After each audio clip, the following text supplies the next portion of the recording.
যেমনটি বলছিলাম যে বর্তমান বাস্তবতায় আমরা দেখছি রাজনৈতিক দলগুলো নিজ নিজ দাবিতে অনড় অবস্থানে রয়েছে। এরই মধ্যে দেখছি এক পক্ষ আলোচনার টেবিলে, এক পক্ষ রাজপথে। সে সঙ্গে জুলাই সনদ বাস্তবায়ন প্রশ্নে এখনো আটকে আছে, পিআর পদ্ধতি নিয়েও জটিলতা তৈরি হয়েছে। এই যে রাজনীতির টানাপোড়েন নির্বাচনী হিসেব নিকেশ জটিল করে তুলবে কি? নির্বাচনের হিসাব নিকাশ জটিল হওয়ার আসলে আমি সম্ভাবনা দেখি না। এই জন্য যে নির্বাচন ছাড়া এখন আর কোনো উপায় নেই। নির্বাচন দিতেই হবে এই কারণে যে একটি অগণতান্ত্রিক শাসন দীর্ঘদিন ধরে চললে যেটা ঘটে যে প্রতিষ্ঠানগুলি যত দুর্বল হয়েছিল সামনে আরো দুর্বল হয়ে যাবে। স্বৈরাচারী শাসন কি করেছে? স্বৈরাচারী শাসন তো একটা অগণতান্ত্রিক শাসন এবং সেই শাসনের কারণে আমাদের সামাজিক প্রতিষ্ঠান এবং রাষ্ট্রীয় প্রতিষ্ঠান সবই ক্ষতিগ্রস্ত হয়েছে। আপনি দেখবেন যে বিচার, আদালত, সচিবালয়, স্বাস্থ্য ব্যবস্থা থেকে শুরু করে ব্যাংক, বিমা, ইন্স্যুরেন্স কোথাও নিয়ম কানুন মানা হয় নাই। এখন সেই নিয়ম কানুন এমন একটি জায়গায় এসে এখন পৌঁছেছে যে এখন সাধারণ মানুষও নিয়ম কানুন মানতে চাইছে না, কারণ তারা মনে করছে যে গায়ের জোর অনেক কিছু আদায় করে নেওয়া সম্ভব। ফলে নির্বাচিত একটি সরকার না আসলে এই পরিস্থিতিকে বদলানো খুবই কঠিন। নির্বাচিত সরকার কেন এটা পারবে? কারণ নির্বাচিত সরকারের পেছনে জনসমর্থন থাকবে এবং তাদের সঙ্গে সংসদে অন্যান্য যারা থাকবেন বিরোধী তারাও কিন্তু জনসমর্থন নিয়ে আসবেন। এবং এই সংসদকে কার্যকর করতে গেলে অবশ্যই দেশে আইনের শাসন প্রতিষ্ঠা করতে হবে ভবিষ্যতে, কারণ স্বৈরাচারী শাসন যে বাংলাদেশের কাজ করবে না এটা কিন্তু প্রমাণিত এখন। সেই কারণে আমি মনে করি যে নির্বাচন ছাড়া আর কোনো বিকল্প নাই, এটি হতেই হবে। এখন সেটা ফেব্রুয়ারিতে হবে কি হবে না এটা নিয়ে অনেকে সংশয় প্রকাশ করছেন। সেই সংশয়ের কারণ কিন্তু আসলে এটি নয় যে সরকারের অঙ্গীকারের অভাব রয়েছে বা সরকারের মধ্যে কোনো মতদ্বৈততা রয়েছে, ব্যাপারটা সেটা নয়। সেটা হচ্ছে আইনশৃঙ্খলা পরিস্থিতির অবনতি। বিভিন্ন জায়গাতে আইনশৃঙ্খলা পরিস্থিতি যে ধরনের একটি জায়গায় গিয়ে পৌঁছেছে তাতে করে সবাই মনে করছেন যে আইনশৃঙ্খলা যদি ঠিকমতো রক্ষা করা না যায় তাহলে নির্বাচন হয়তো সুষ্ঠুভাবে আয়োজন করা যাবে না। কিন্তু আমি মনে করি যে এতে কিছু আসে যায় না। সারা বাংলাদেশে আইন শৃঙ্খলা পরিস্থিতি একসঙ্গে খারাপ হয় না। যে আসনগুলিতে অথবা আসনের যে কেন্দ্রগুলিতে আইন শৃঙ্খলা পরিস্থিতি খারাপ হবে সেগুলিতে ভোট স্থগিত রেখে আবার ভোট নেওয়া যাবে, অথবা চাইলে পরে সে আসনগুলিতে পরেও ভোট নেওয়া যাবে। নির্বাচনের বিধানের মধ্যে সবই আছে। ফলে আমি মনে করি না যে আইন শৃঙ্খলা পরিস্থিতির অজুহাত দিয়ে নির্বাচন পেছানোর কোনো জায়গা আছে। বরং যদি কেউ বলেন যে আইন শৃঙ্খলা পরিস্থিতির অবনতি হয়েছে বা আমরা আইন শৃঙ্খলা পরিস্থিতির নিরাপত্তা এইসব আমরা নিশ্চিত করতে পারবো না তাই নির্বাচন করছি না, তাহলে ধরে নিতে হবে যে তারা ব্যর্থ। যারা এখন পারছেন না আইন শৃঙ্খলার পরিস্থিতি ঠিক করতে, নির্বাচন না হলে কি তারা পরের 2 বছরে পারবেন, 3 বছরে পারবেন? তা যে এখন পাশ করবে না সে আদুভাই হবে, সে ভবিষ্যতেও পাশ করবে না, এটাই সম্ভাবনা বেশি। ফলে আমি মনে করি যে নির্বাচন ফেব্রুয়ারিতে হতেই হবে, এটার কোনো বিকল্প নাই। এবং এই কারণে ঐকমত্য কমিশনের দ্বিতীয় ব্যক্তি যিনি তিনিও কিন্তু বলেছেন যে নির্বাচন না হলে জাতীয় নিরাপত্তা হুমকির মুখে পড়বে। কিছুদিন আগে প্রধান উপদেষ্টা আমরা দেখেছি শঙ্কা প্রকাশ করেছে যে অন্তর্বর্তী সরকারকে একটি পক্ষ চাচ্ছে না যে নির্বাচন পর্যন্ত পৌঁছে দিতে। সেই সঙ্গে তিনি এও বলেছেন যে নির্বাচন ভণ্ডুলের এক ধরনের ষড়যন্ত্রও চলছে। নির্বাচন ভণ্ডুল করতে চাইলে অথবা নির্বাচন বিরোধী কেউ ষড়যন্ত্র করতে চাইলে দেশে আইন শৃঙ্খলা রক্ষাকারী বাহিনী আছেন, গোয়েন্দা বাহিনী আছেন, অন্যরা আছেন, তাদেরকে দিয়ে খুঁজে বের করতে হবে যে কারাই কাজটা করছেন। আর যদি খুঁজে পাওয়া নাও যায় তাহলে যারা করতে চান নির্বাচন তারা সদল বলে এগিয়ে যাবে নির্বাচন করার জন্য। যে কোনো একটি দল, মনে করেন রাজনৈতিক দল, মিছিল বের করলে সেই মিছিল ভণ্ডুল করার জন্য কিছু লোক বসে থাকে। কিছু না হলেও আমরা যখন ছাত্র অবস্থায় মিছিল করতাম, কিছু না হলেও উপর থেকে একটু ময়লা ঢেলে দিত, একটা থুতু দিত, কিছু একটা করতে, এটা করে বিরোধীরা, তাতে করে কি মিছিল বন্ধ হয়ে যায়? তো এই জন্য এইসব থুতু ছিটায় নির্বাচন বন্ধ করা যাবে না। এবং যদি কেউ বলে যে থুতু ছিটানোর জন্য, ময়লা ফেলার জন্য লোক দাঁড়িয়ে আছে, তাহলে একটা ছাদি নিয়ে বেরোতে হবে।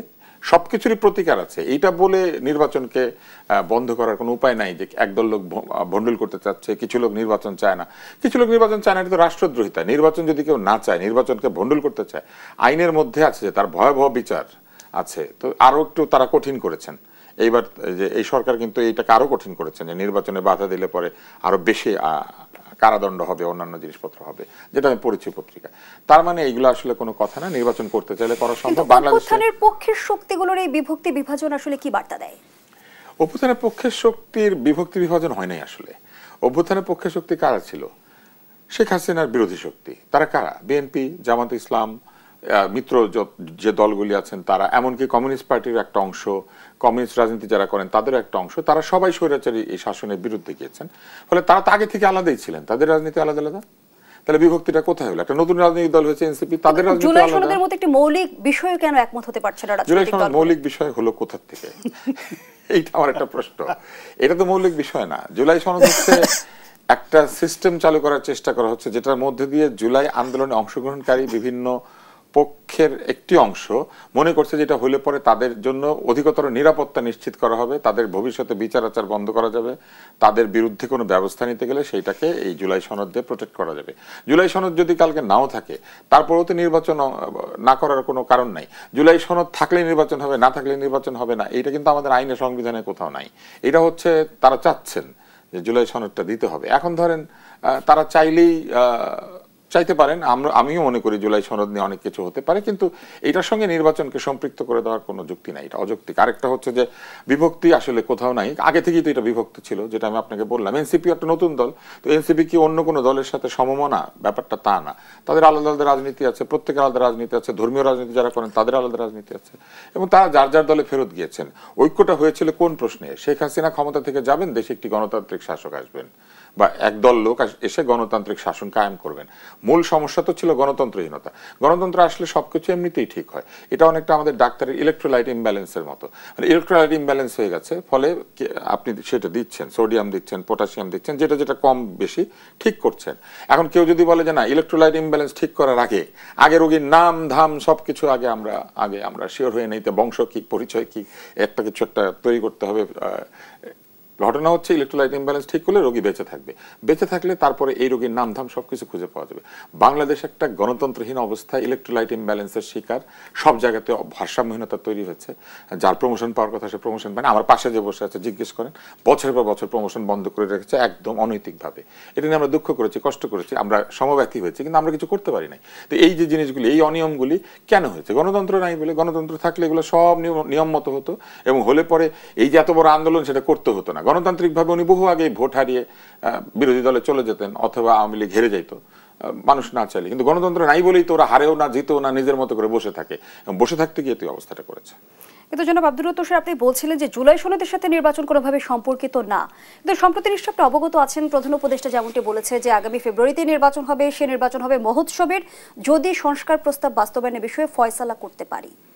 ফয়সালা মানে তো সব সংস্কার প্রস্তাব মেনে নেওয়া না, তাই না? ফয়সালা মানে হচ্ছে সকলে মিলে একটা কোনো পয়েন্টে পৌঁছাবেন, যেখানে পৌঁছালে সবাই বলবেন যে হ্যাঁ এই পর্যন্ত ঠিক আছে। ফলে পরিপূর্ণভাবে সংস্কার হাসিল করতে গেলে কিন্তু এটা 5-10 বছরও হবে না। প্রয়োজনীয় সংস্কার কি ছিল? প্রয়োজনীয় সংস্কার ছিল নির্বাচন কমিশনকে স্বাধীন সার্বভৌম করা, যাতে সে সরকারি নির্দেশে উঠা বসা না করে। আর কি দরকার ছিল? সরকারকে নিরপেক্ষ করা, সেটা হয়েছে। আরেকটা কি ছিল? আইন শৃঙ্খলা পরিস্থিতি এতটুকু রাখা যাতে সব ভোটার এসে নিরাপদে ভোট দিতে পারেন। এটা নিশ্চিত করলেই ভোটটা হয়ে যায়। আর ভোটের ফলাফলে যে জিতবেন তাকেও তো এই জুলাইয়ের যে আন্দোলন, সেই আন্দোলনের প্রতি শ্রদ্ধাশীল হয়ে অনেক কিছুই আছে যেটা মানতে হবে, করতে হবে। কারণ জনগণের ইচ্ছার বিপরীতে গিয়ে তো গণতান্ত্রিক কোনো দল টিকে থাকতে পারে না, সে পারবে না, তাহলে জনপ্রিয়তা হারাবে। ফলে মানুষ যদি সংস্কার চায়, মানুষ যদি চায় জুলাইয়ের যে অঙ্গীকার বাস্তবায়িত হবে, তাহলে ভোটে যে জিতবে তাকে এটা বাস্তবায়িত করতেই হবে, কারণ মানুষের চাপ তার উপরে থাকবে। আর মানুষ যদি না চায়, তাহলে আপনি যদি এটা বাস্তবায়িত করেনও, ভবিষ্যতে মানুষ দাবি করবে না এই বাস্তবায়ন মানি না।